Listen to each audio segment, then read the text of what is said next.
అందరికీ నమస్తే అండి. నేను వికారాబాద్ టౌన్ సి రవికుమార్ని. ఈరోజు మార్చ్ 28 నుండి మే 31 వరకు ఐపీఎల్ స్టార్ట్ అవుతుందని మీ అందరికీ తెలుసు. ఈ ఐపీఎల్ కోసం ఎంతోమంది అభిమానులు, క్రీడాకారులు వేచి చూస్తున్నట్టు మాకు కూడా సమాచారం ఉంది.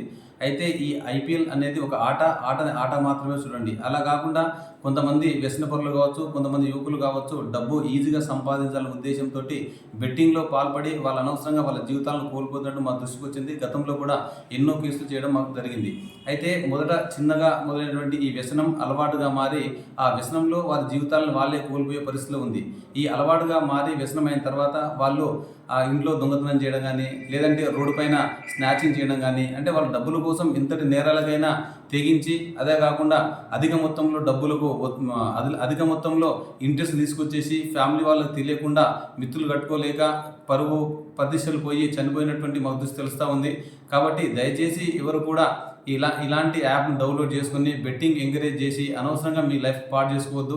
ఈ ఐపీఎల్లో బెట్టింగ్ పెట్టే వాళ్ళ కోసం మా ప్రత్యేకమైన టీంని ఏర్పాటు చేసి ఖచ్చితంగా మీ పైన నిఘా పెట్టి ఇలాంటి వాళ్ళని ఖచ్చితంగా చట్టం ప్రకారం శిక్షించేందుకు మేము రెడీగా ఉన్నాం. ఐపీఎల్ని కేవలం ఒక ఆటగా మాత్రమే ఎంజాయ్ చేయండి. అలా కాకుండా బెట్టింగ్స్ పెట్టి అనవసరంగా మీ ప్రాణాలు తీసుకోవద్దనే ఉద్దేశంతో ఈ వీడియో చేయడం జరుగుతుంది. Thank you. All the best అందరికీ.